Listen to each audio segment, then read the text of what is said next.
Tuesday. Wait, no. Friday. No. Wednesday.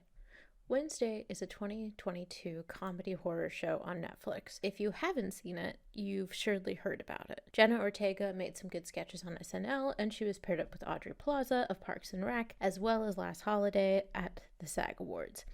Great combo, love them. Plaza could definitely play Ortega's sister. But Wednesday is not just a comedy horror show, but a supernatural coming of age series. It's of course based on The Addams Family, a TV series and film series spanning from 1964 to 1998. The original show was actually based on 150 unrelated single-panel comics. Half were published in The New Yorker in 1938. I won't get too deep into the original show or its subversion of this idealistic post-war American family, but I will mention the characters. The Addams Family consists of Gomez and Morticia Addams, their children Wednesday and Pugsley, and close family members Uncle Fester, Grandmama, their butler Lurch, and Pugsley's pet octopus Aristotle. The dimly seen Thing, later a disembodied hand, was introduced in 1954, and Gomez's cousin It, Morticia's pet lion Kitty Cat, and Morticia's carnivorous plant Cleopatra in 1964. Famously, Christina Ricci as Wednesday Addams and Angelica Houston as Morticia, the 1990s version was very popular, paradoxically both in counterculture as well as the mainstream. A Metro-Goldwyn-Mayer animated film was announced in 2013, released in 2019, and produced a sequel in 2021. Neither were exceptionally well received. Finally, Wednesday was produced in 2022, and the second season approved in January 2023. 4 out of the 8 episodes are directed by Tim Burton, who is also the executive producer of the show, which is made apparent in the first 10 seconds of the opening credits. You'd recognize it as easily as you would any Wes Anderson film, excluding, of course, his only good film, Bottle Rocket. Jenna Ortega was cast as Wednesday and represents the character's Latina heritage, and Christina Ricci, who had played Wednesday before, was asked by Burton to join the series in a supporting role. I thought this was great, and her role in it is perfection. It's like if Professor Sprout had been a younger, hip Berkeley student. She's great. Additionally, I think it's great that a female-led show has become the second most watched English-speaking Netflix series ever, and within the first 3 weeks of release won over mostly all positive reviews from critics and received Golden Globe nominations for Best Television Series and Best Actress for Jenna Ortega. I also want to mention, since we're on the subject, I used to be the biggest Catherine Zeta-Jones fan. She was like above all else. She was one of the first people who made me realize I was a lesbian. She's dear and near to my heart, and even though I think it's a bit sad to see that she's had work done, she is still as regal and present as ever. I've missed her, and it's nice to see her come back to the screen, presumably since her kids are now grown. So there's some background info for you on the Addams Family and the newest iteration. Now let's talk about the premise of Wednesday. It has 8 episodes, and while there are a couple of side stories, it's a pretty tight script overall. In its most basic form, Wednesday is about a young woman who is expelled from her regular school and taken to a private academy akin to Hogwarts called Nevermore. There are numerous references to Edgar Allan Poe, and it couldn't be a bit goth without him, I suppose. After Wednesday arrives at the school, she comes across a creature/monster in the woods. That spawns her to investigate a series of killings in the town. She makes some acquaintances, a friend, a few enemies, and eventually she is able to catch the monster and save the day. So let's talk about the characters. Female characters first. Wednesday gets a roommate at Evermore, a lichen or werewolf who has not yet been able to transform into her wolf self. Enid is very bubbly, colorful, and cheery, and the exact opposite of Wednesday, who is always serious, prefers black on black on black, and would be caught dead trying to be cheery. I found Eden to be a bit cringy at the beginning, whether that was intended or not, but came to really like her. It also goes without saying that there must be many Wednesday Enid /fics piling up. In fact, a lot of people started campaign for the pair to be more than friends with the / name Wen Claire, which started trending on TikTok. Pride magazine actually asked Jenna Ortega about the lesbian connotations of Wednesday and Enid, and she said, quote, "In a perfect world, we would have been a thing." I don't know if we need it to be a perfect world to make that happen, but it's already been pretty well established that Enid likes boys, even more than Wednesday likes boys. So no matter what, there's a lot of room in this show for a lesbian couple, and we can hope. Evermore wouldn't be classic high school without the popular girl. Bianca is a siren with the ability to manipulate men into doing her bidding. Great superpower. I'd send all of the men home to take care of the house and kids so the women can get the work done without hassle and with full pay. Bianca is a difficult character at first, but I really appreciate that she has more depth to her than meets the eye in most of the season. Much of her antagonism towards Wednesday has to do with the boy, of course, and the whole aspect is really tired and boring. But later in the season, we find out that she has some issues with her mother, who has been taken in by a cult. That's not something you usually see in this kind of show, and it's really fresh. I believe her mother is involved in a cult that plays on a combo of the Hare Krishnas and the Love Has Won cult, but we don't see much of it yet. What other element does an academy need? A strict headmistress, of course.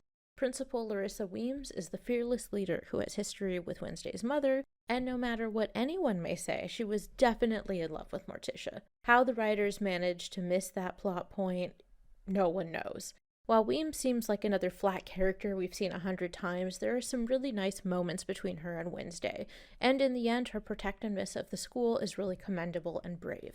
I've already mentioned the very hip and cool Marilyn Thornhill, played by Christina Ricci, who is the school's only normie dorm mom. A normie is your muggle/non-magic person, and Thornhill has by far the coolest job as the teacher of botanical sciences, which is mostly a study of carnivorous plants. Does it have to be human? Feed me! Does it have to be mine? Feed me! Where am I supposed to get it? Feed me, Seymour. Another important female character in the series is Wednesday's well-meaning therapist, Dr. Valerie Kinbot. Every time I hear her name, I think of a Killbot, which I would imagine is some sort of like evil robot. Kinbot, Killbot, I don't know. She's an interesting character, a bit of a red herring, definitely trickstery, which is not what you want from your therapist. I was relieved that Kinbot was not actually a bad guy in the end. There's enough misunderstanding about therapy as it is. Last but not least, there's Morticia Addams, the great CZJ. They have a complicated relationship where Wednesday doesn't want to live in her mother's shadow or be like her. I think it's probably a pretty common theme in teen fiction, but it's nice to see nonetheless. So these are the main female characters, 8 including Wednesday, and that does not include some others who have a couple speaking lines and official character names. I mean, considering Netflix's two biggest shows are Stranger Things and Wednesday, it ain't too bad. Or at least it could be worse. Obviously, sadly, there is a love triangle in Wednesday. So let's talk about the male characters. We will not talk about all of them, and this should be brief. We have 2 male romantic interests, although I suppose you could argue that there really is only one. But even so, they are both framed as being part of this love triangle. Oh, how I abhor the tedium of these triangles. Help me. There's Xander Thorpe, a fellow Nevermore student, and a brooding, tortured artist type. Hello, Angel. He has the ability to bring to life illusions of things that are drawn, painted, photographed, etc. He has a crush on Wednesday, and is a jerk to Bianca as well as Wednesday at various times. He's not bad per se, but he's definitely problematic. I feel a tiny bit bad for him near the end of the season, and you know why if you've seen the show, but my capacity for empathy for a privileged, conventionally attractive straight boy is limited, much like their ability to think of others before themselves. The other boy in the triangle is Tyler Galpin. He is made out to be the nice guy and not the gross incel kind of nice. He's actually like kind of a nice guy, and he's a normie. I have to say I came to really like Tyler. He's thoughtful and caring, and I still don't find the romance between him and Wednesday to be interesting, but that's what I get for being a lesbian. It would definitely give me a lot more to watch and enjoy in the world if I were straight. Alas, I am not. Tyler is not liked by Xavier, of course, and he treats Wednesday with respect. There's also a sort of typical side character, the nerd of Nevermore, Eugene. Of course his name is Eugene. It's always Eugene. He likes bees, he's telekinetic, and most of all, he reminds Wednesday of her brother, who she misses and wants to protect. I have to mention Uncle Fester.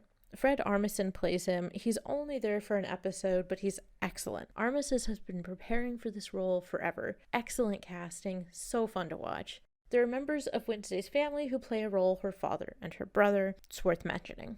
There's also the sheriff, who is Tyler's father. Wednesday and him have a couple confrontations, but I really like that he does listen to her. She's a young woman and strange in the eyes of this pilgrim town they live in, but he still listens. It's not perfect, but it reminds me a lot of Jessica Fletcher of Murder, She Wrote, and her relationship to the various male detectives and agents that need her help without realizing it until she arrives. These are your male characters of the show, and I'm glad that they are outnumbered. It's a nice change of pace, as if you didn't realize that to begin with. While there are a lot of things I love to talk about with the show, there's one most important thing. No, not that CCJ is back. That's just a tiny bit under the big thing. The big thing is how the characters and the plot interact with Wednesday, the protagonist. So here's the thing.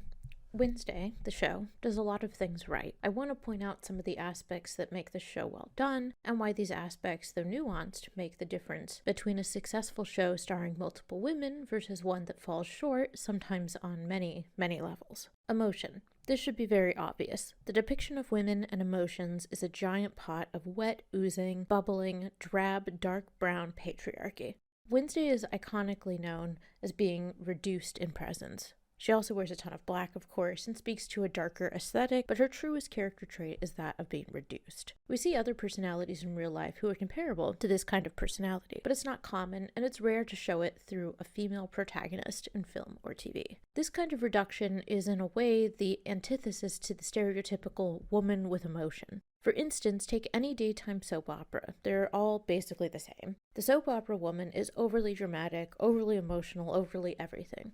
She will cry in one moment and then be joyful in the next, devastated and then excited. There isn't much room for nuance there. The woman who is reduced in personality is the direct opposite to that. She does not show much of any range of emotion. You could call her guarded, but she isn't afraid. You could call her sheltered, but she's not naive.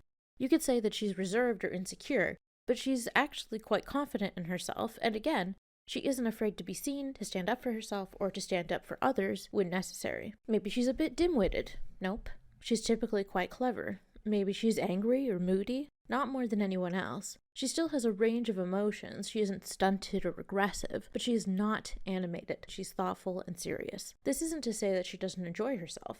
Wednesday likes working with the bees, she likes looking after Pugsley and Eugene. She also enjoys some competition, helping Enid and the Black Cat team in the Po Cup race. Wednesday is the epitome of this reduced woman, calm and collected, clever and smart, curious and concerned for others. But this kind of woman has one major issue. She is toxic to men. Okay, no, she isn't toxic to men. That's not really an issue.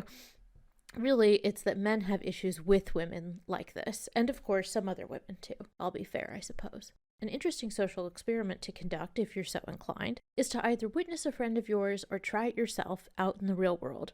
You don't need to wear black, but that's always a plus. Go into the world and talk to people while donning the reduced woman. See how your interactions with men in particular are different. Not always bad, but not necessarily good either. See how women communicate with you. In some countries, this isn't quite as startling to see because of cultural differences, but if you're in the US, it's a good opportunity to see how your behavior in going against the patriarchy can seep in at the smallest levels. I've witnessed these interactions, and I can tell you that some people take to it immediately, and others don't have any idea what to do with themselves. But getting back to Wednesday, the way she is consistently and quite accurately portrayed from my experience with the reduced woman is excellent. This show is a far cry from the typical teen show, from Degrassi to Pretty Little Liars, and I'm personally very glad to see it. And I'm well beyond teen years. Listening to The Girl. If you've ever been a girl, you'll be quite familiar with this fun little gem. Do you know why I love Star Trek, excluding Picard, of course? It was one of the first shows I'd seen where the captains listened to their crew, even when it sounded a bit crazy. Imagine that the captain is any adult person, and especially a man, and the crew is any girl. Any girl. Rich, poor, tiny, large, any girl. I mean, there's a reason we say, quote, believe women. If it wasn't obvious, it's because women, and especially girls, have not been believed since the pagans were wiped out. In this show, you have a few core adults in positions of power who actually heed the things that Wednesday says. I mean, it's incredible. And it isn't a plot point or some shit. It's just a given. It's no big deal in the show and in the filmmaking either. And honestly, this is the kind of shit that matters. These are the nuanced pieces that can really make or break a film or show or book. They speak to the intelligence of the filmmakers, the quality of the material, and even the representation behind the cameras. Wednesday is not shy or unsure about the monster and the murder she witnesses, despite evidence that it did not happen. And amazingly, the sheriff of this pilgrim town listens to what she has to say. He even accepts her offer to work together to solve the spree of murders. Of course, with forces working against Wednesday, it's only a matter of time before the sheriff dismisses her. But he never truly does. Even when the shit hits the fan, and he doesn't want to hear anything from her, he still listens.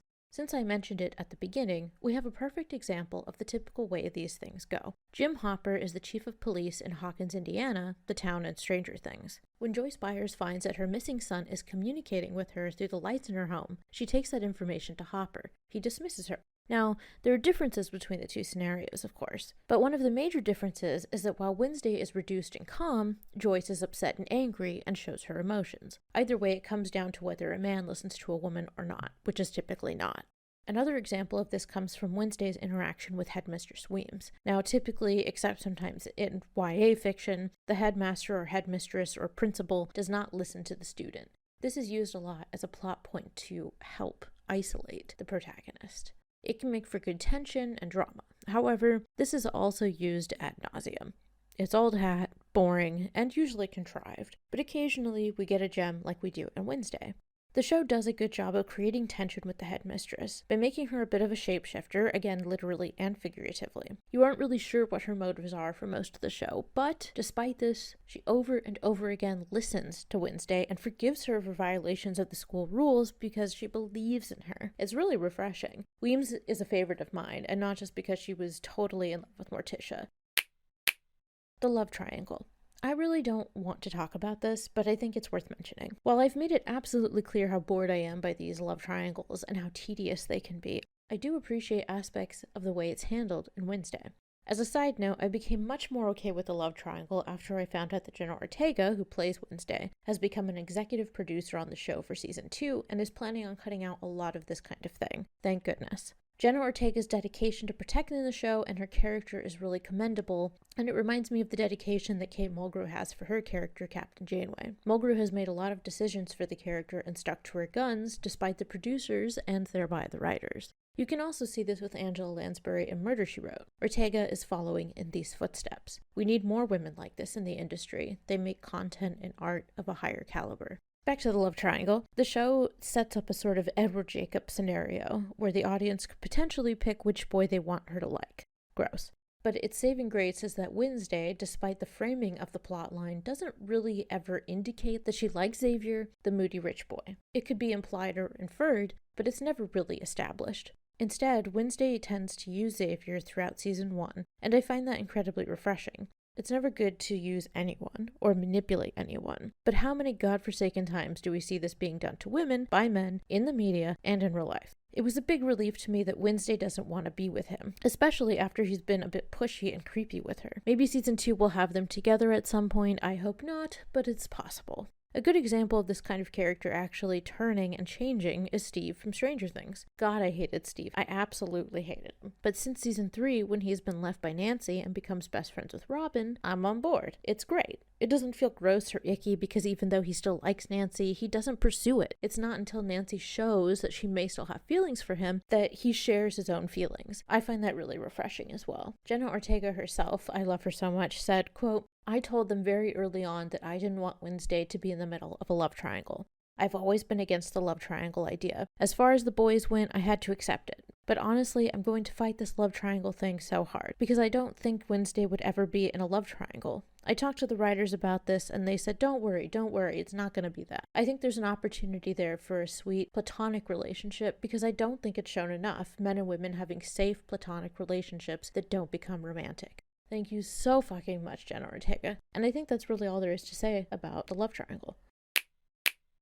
Here are a couple other things I think are worth mentioning.